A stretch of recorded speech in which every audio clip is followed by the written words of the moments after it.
Hello বন্ধুরা, আজকের এই ভিডিওটিতে আমি তোমাদের সঙ্গে আলোচনা করব রাম মন্দির থেকে কিছু গুরুত্বপূর্ণ প্রশ্ন উত্তর নিয়ে। তো তোমরা অবশ্যই ভিডিওটি প্রথম থেকে শেষ পর্যন্ত দেখবে। আর হ্যাঁ, ভিডিওটি ভালো লাগলে অবশ্যই একটি লাইক করবে এবং চ্যানেলে নতুন হয়ে থাকলে চ্যানেলটি সাবস্ক্রাইব করে রাখবে। তো আজকের প্রথম প্রশ্ন হলো, অযোধ্যা কোন রাজ্যে অবস্থিত? তো বন্ধুরা, তোমরা যদি এই প্রশ্নগুলির পিডিএফ পেতে চাও তাহলে অবশ্যই আমাদের টেলিগ্রাম চ্যানেলে জয়েন হয়ে যাবে, যেটির লিঙ্ক এই ভিডিওর ডেসক্রিপশানে দেয়া আছে। তো দেখো, অযোধ্যা কোন রাজ্যে অবস্থিত? তো এক্ষেত্রে সঠিক অ্যান্সারটি হবে অপশন সি, অর্থাৎ উত্তরপ্রদেশে অবস্থিত। অযোধ্যা উত্তরপ্রদেশে অবস্থিত।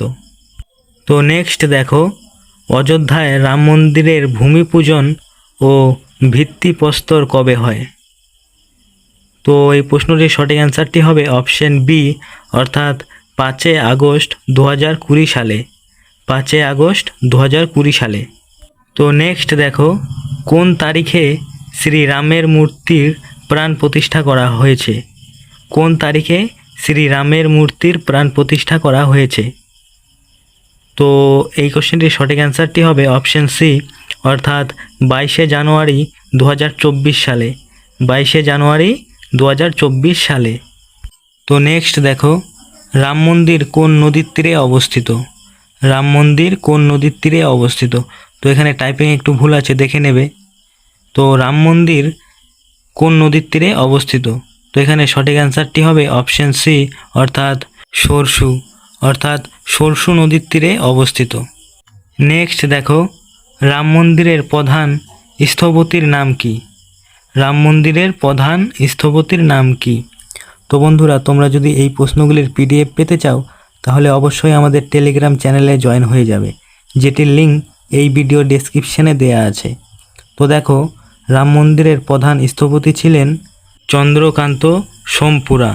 চন্দ্রকান্ত সোমপুরা। নেক্সট দেখো, অযোধ্যার রাম মন্দিরের রামলালার মূর্তি কে তৈরি করেছেন?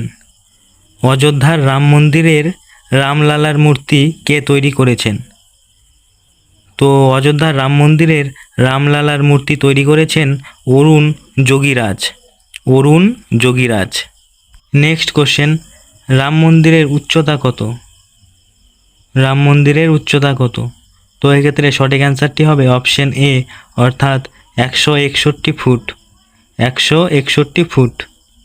তো নেক্সট দেখো, অযোধ্যার রাম মন্দিরটি কত তলা বিশিষ্ট? অযোধ্যার রাম মন্দিরটি কত তলা বিশিষ্ট? তো এখানে সঠিক অ্যান্সারটি হবে অপশন বি, অর্থাৎ 3 তলা বিশিষ্ট। অযোধ্যার রাম মন্দির 3 তলা বিশিষ্ট। তো নেক্সট কোশ্চেন দেখো, রাম মন্দির নির্মাণকারী ট্রাস্ট কমিটির নাম কি? রাম মন্দির নির্মাণকারী ট্রাস্ট কমিটিটির নাম কি? তো এক্ষেত্রে সঠিক অ্যান্সারটি হবে অপশন এ, অর্থাৎ শ্রীরাম জন্মভূমি তীর্থক্ষেত্র। শ্রীরাম জন্মভূমি তীর্থক্ষেত্র। নেক্সট কোশ্চেন দেখো, রামলালার নবনির্মিত মূর্তির উচ্চতা কত? রামলালার নবনির্মিত মূর্তির উচ্চতা কত? তো এক্ষেত্রে সঠিক অ্যান্সারটি হবে অপশন বি, অর্থাৎ 51 ইঞ্চি। 51 ইঞ্চি। তো নেক্সট দেখো, অযোধ্যায় যে অনন্য ধূপকাঠিটি জ্বালানো হয়েছে তা কত ফুট লম্বা? অযোধ্যায় যে অন্যান্য ধূপকাঠিটি জ্বালানো হয়েছে তা কত ফুট লম্বা? তো এক্ষেত্রে সঠিক অ্যান্সারটি হবে অপশন ডি, অর্থাৎ 108 ফুট। 108 ফুট লম্বা। নেক্সট দেখো, অযোধ্যার রাম মন্দিরের মূল গম্বুজের উচ্চতা কত? অযোধ্যার রাম মন্দিরের মূল গম্বুজের উচ্চতা কত? তো এই কোশ্চেনটির সঠিক অ্যান্সারটি হয়ে যাবে অপশন সি, অর্থাৎ 141 ফুট। 141 ফুট। নেক্সট দেখো, অযোধ্যার প্রাচীন নাম কী ছিল? অযোধ্যার প্রাচীন নাম কী ছিল? তো অযোধ্যার প্রাচীন নাম ছিল ফৈজাবাদ। ফৈজাবাদ। তো নেক্সট দেখো, অযোধ্যায় রাম জন্মভূমি স্থানটির তাৎপর্য কী? অযোধ্যায় রাম জন্মভূমি স্থানটির তাৎপর্য কী? তো এক্ষেত্রে সঠিক অ্যান্সারটি হবে অপশন বি, অর্থাৎ ভগবান রামের জন্মস্থান। ভগবান রামের জন্মস্থান। নেক্সট দেখো, শ্রীরাম জন্মভূমি তীর্থক্ষেত্রের সাধারণ সম্পাদককে?